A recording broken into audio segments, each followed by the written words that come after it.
And now I believe it is time to dip my toes in the most perennial of YouTube activities, writing an extremely long, entirely subjective, objective, opinion-based, factual-based, crazy long-form ramble-bambly on why Dr. Snap is the greatest character in the entirety of the universe. According to only one person on this YouTube account. I'm not good at essaying.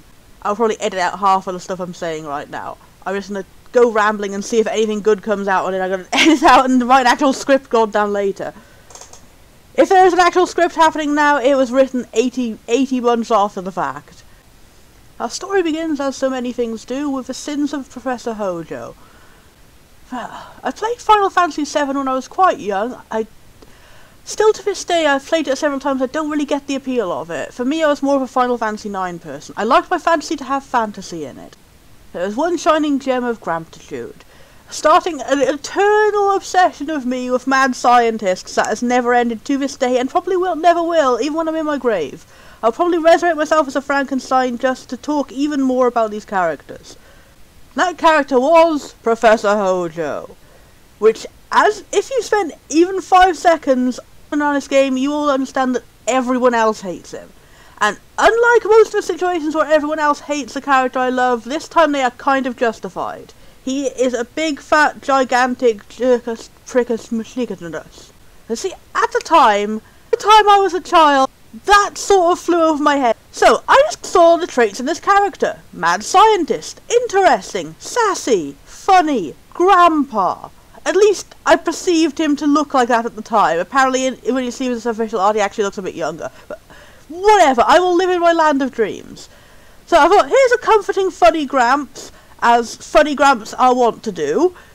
I found him quite interesting in the plot, as whenever all of the generic as hell stuff was happening with the main villain team, he was always there to pop in and have a good old sass at his own bosses and make it clear that he had no reason to be here except just to sass them.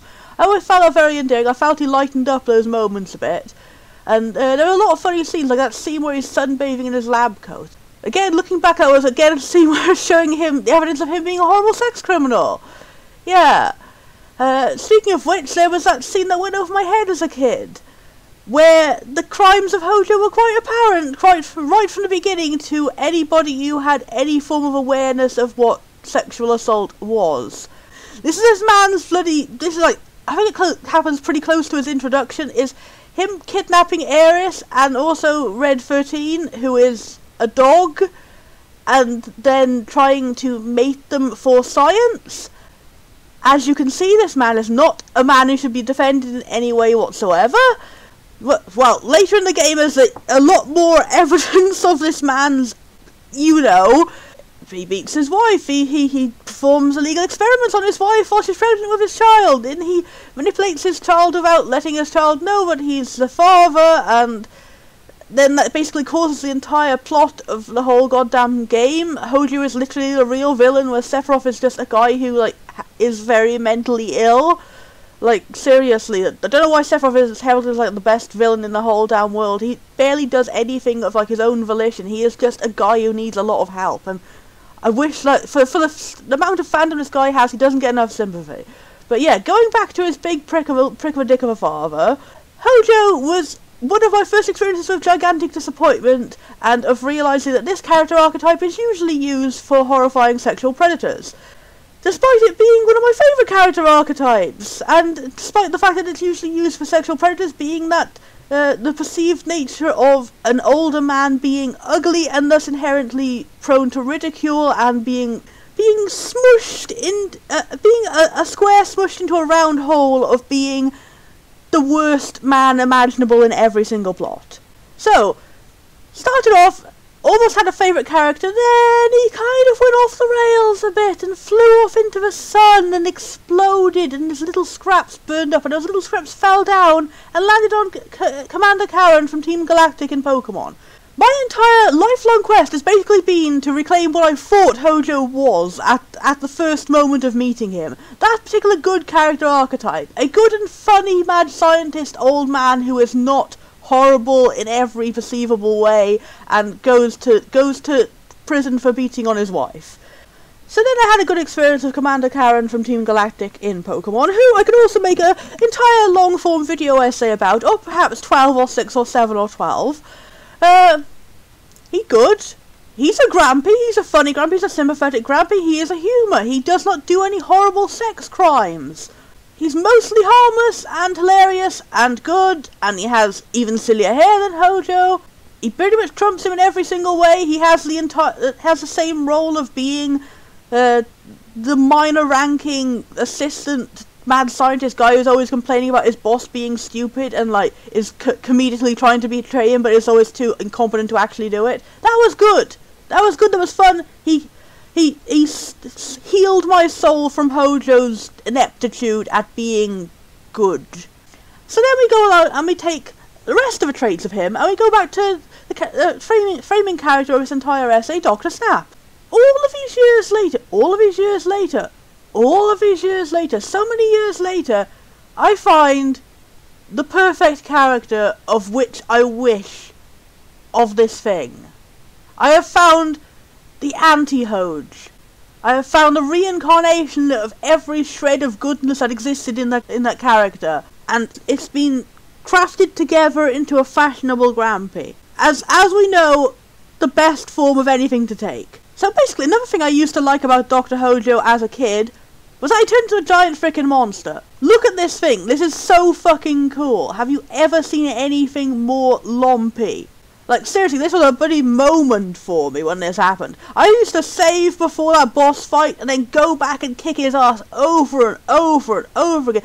Half out of sheer rage that he dared to be a horrible character when I wanted him to be a good one, and half out of the fact that this battle was just really damn cool. He turns into he injects himself with his own super weapon, evil thingamajiggy, alien juice madness, and turns into a cool, super awesome, super thing. Me as a kid, I was not scared of this. It took me till I was an adult to actually realise why people were so scared of this. I just thought it was really funky cool. Same with Gero in Final Fantasy VIII. I just like the aesthetic of horrifying melting tumour men. I was an odd child. So, back to Dr. Snap. Dr. Snap is a funny science Grampy. More fashionable than Hojo. Nice and cute. Mostly harmless, but actually not. Dun dun dun.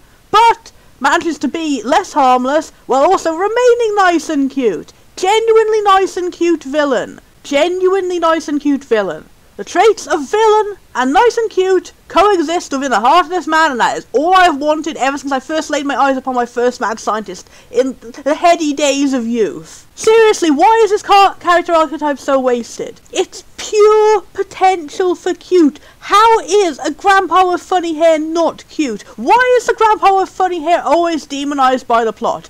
Guess what happens to Dr. Snap? He's literally demonized by the plot. That's also a good trait for him. You see another thing I like rather than mad scientists? Giant frickin' monsters. Yeah. Giant frickin' monsters when they're being sympathetic and can have hugs. It's a big reason why I'm a giant fan of Pokemon. Also the fact that that series got me through a lot of tough times in my life. Also the fact that series also contains a funny grandpa with silly hair.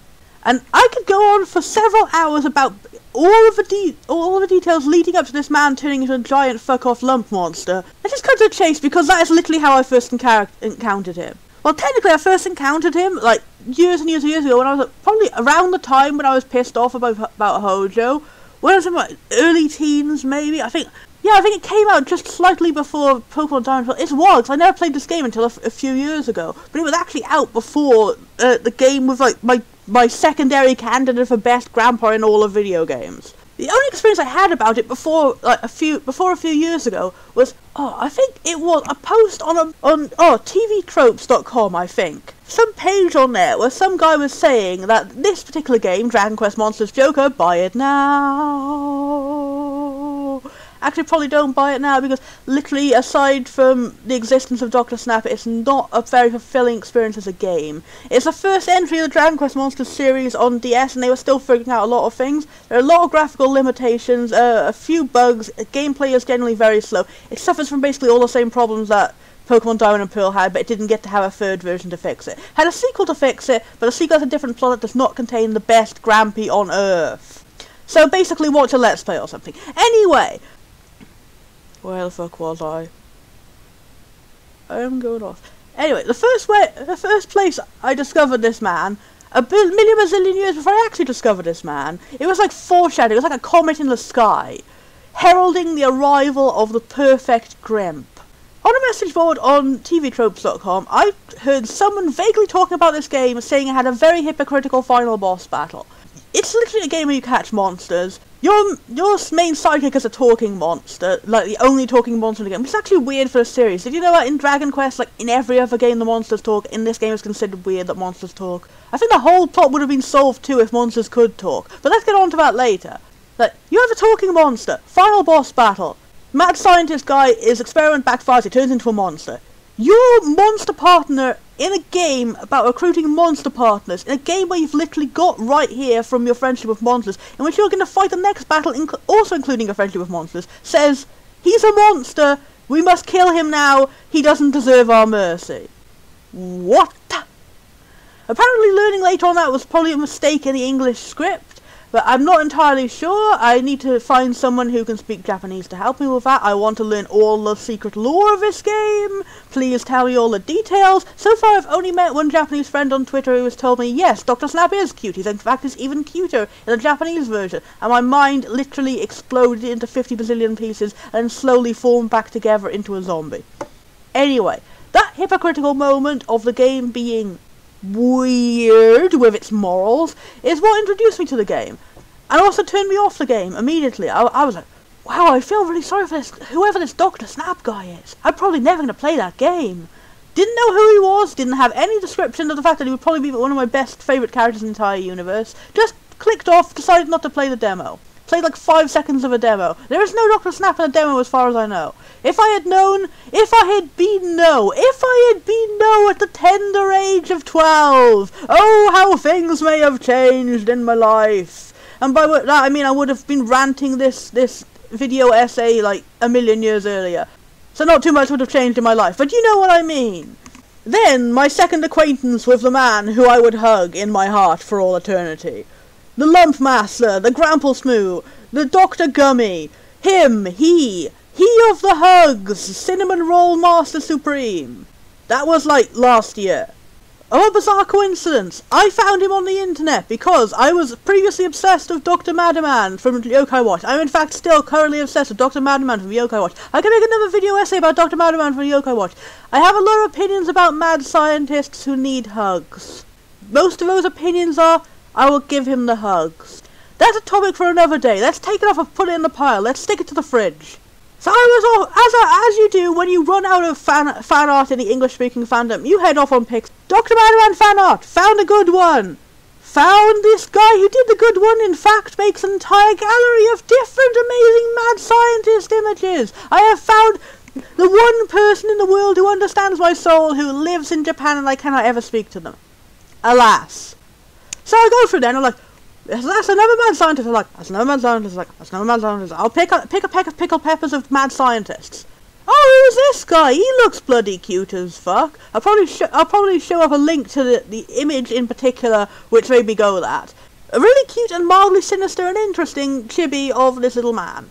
And I was like, that's a favourite there. And I picked him up and I never let him go again. Basically, I googled for like 12 bazillion hours what game this could have possibly come from, looked it up, found a YouTube video of the final cutscene in the game, totally out of context, found the hypocrisy of the final cutscene in the game, totally out of context. I was like, not even any context of who this man is. I was like, oh my god, I am so fucking sympathetic to him. Why are they killing him? Why does he have to die? He just wanted to make a happy world for everyone. And yeah, then with the context of the rest of the game, my opinion changed to, oh my god, why are they killing this man? Why does he have to die? He just wanted to make a happy world for everyone.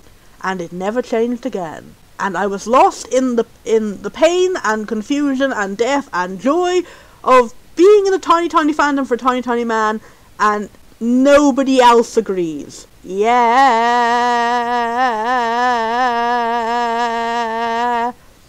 And now on to section 2. Why he is cute and good. Wait, I was supposed to have section 1, wasn't I? Okay, so basically Dr. Snap's plot is pretty much archetypical mad scientist guy. He wants to do some sort of thing that could potentially end the world. It goes wrong. Blah blah blah blah blah. His experiment turns into a monster. He You know the way it goes, but you do not know the way it goes. You do not at all. For you see, Dr. Snap does all of this with a smile. For you see, Dr. Snap's plan was to hug monsters because he loves monsters, and monster hugs are what he do. The most relatable character in all of gaming. Pretty much everything about this guy's entire plot is transformed by that single character trait. He is a fascinating sort of dude who you never see anywhere. Like, oh my god, his entire plot is literally, he's exactly the same as a hero, but gone wrong. And that is a fascinating thing. The reason he wants to, well, not destroy the world, technically he wants to destroy the human world and give the entire world to monsters, literally because he loves monsters so much. This man's evil is fueled by his heart. That is good. He is one of those well-intentioned dudes gone wrong, and his well-intention is thinking that Pikachu is cute. Well, actually in this game, thinking that a bunch of very grungy and cool monstery monsters are cute. Because this game has very good monstery monsters, and I like that because usually I am like, I usually like that. I agree with him a lot on that. Why do they always have to turn down the designs of monsters, especially zombie ghost monsters? Like what, you think he wouldn't be cute if it was still a zombie ghost? Come on, man. You don't have to shove a pile of googly eyes on it. I still want to hug that dying dog. So yeah, that's the entirety of Dr. Snap's plot. He wants to hug his pets a lot. He wants to hug his pets a lot. He wants to give them the world. And literally he does that. He has waited like goddamn what? It must be at least 70 years, his entire goddamn life, for this one moment when the two worlds collide, where he can open the gate to the Hell Dimension and unleash monsters upon the world, because as we know in this game, monsters are adorable and cute, and like, there is objectively nothing wrong with what he is doing, except the fact that he is doing it in a very evil way. This man is like, I will hug my pet in the most sinister way possible with a body count. But the fact is, he is an endearingly mad guy who doesn't seem to realise exactly why what he's doing is wrong, which is incredibly sad. Like, seriously, give this dude some therapy. I'm trying to think of how to bloody organise his sentences. His entire plot, the crux of his character, the core of his evil plan, is that Dragon Quest slime is cute and he wants to hug it. That's literally it. That's literally the sum total of his motivations. His plot is to wait for the one moment in, like, he's waited his entire goddamn life for the one moment every 300 years when this magical gate opens and the two worlds collide and he can go forth to the Hell Dimension of all monsters and hug them all because they're so much cuter and kinder and more wonderful than humans. And then he does it. Why are we supposed to hate this guy again? And he's so cute and nice and polite too. Like, seriously, even when he's doing all this hell, he's like, oh dearie me, oh literally a quote for the game, goodness gracious. That is his incredible underreaction to becoming a monster. Secondary reaction to becoming a monster, I'm a monster. That perennial line used for every single mad scientist in the universe. The only time I've ever seen it used as a positive. This dude adores monsters so much he is pleasantly surprised by becoming the giant flayed hand of God. How could you dislike him? So you're introduced to this dude. He seems like your nice Pokemon Professor guy. But then the twist is that he's a villain. But then the twist that he actually is your nice Pokemon Professor guy. But then the twist is that he is both simultaneously. This man is some sort of paradox engine of pure adorableness and also terrifying and cool. He actually manages to be genuinely intimidating despite being the comic relief Professor Man for the entirety of the game. And he also manages to do that while continuing to be the comic relief Professor Man you know and love. Truly the biggest twist of all was that he was not lying about 1 second of being cute. And in fact, he becomes more cute. Ha ha ha. His motivation, as stated by himself, is everyone will become monsters and live happily ever after. If you are in any doubt, that is a literal quote from the game. Here is a picture of this man saying this thing. 5 seconds before the party decides that he is irredeemably evil and has to die.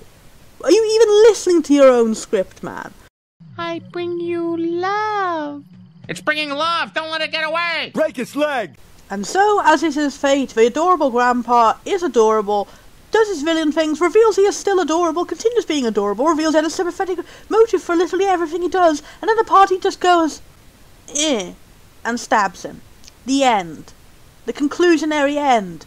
To a poor mentally ill grandfather who needed therapy and didn't even know why what he was doing was wrong. You can see why I've got slightly attached to him and written like 50 bazillion fics.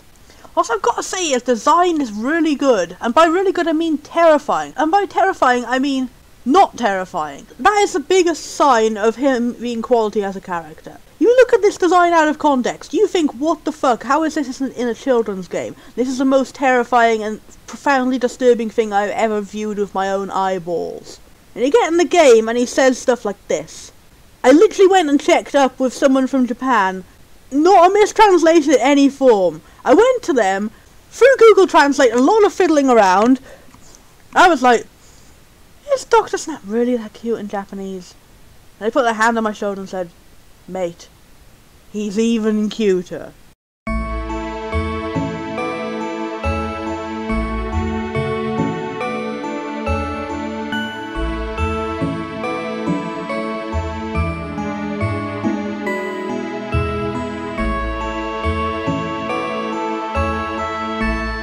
And so his blinding cuteness somehow transcends the existence of a man with a hand of a face and creates this vortex of adorableness that will suck you in and leave you with no escape. In every single game, the upgrade in technology makes him even scarier. It seems as if they're literally trying to take back the fact that they made him such an endearing character, but no, it will not work. You have given me that blessed sentence, and nothing can take it away. How can looking at this image fill me with an intense feeling of calm and pleasantness, rather than making me run for the hills? It is the magic of Gramps. You cannot ungrampify this man. Well, you could probably put his skin back on, but you know, easy come, easy go. This has been an incredibly incoherent babble. I'll probably actually make a script for next time. Did you ever feel so bad inside?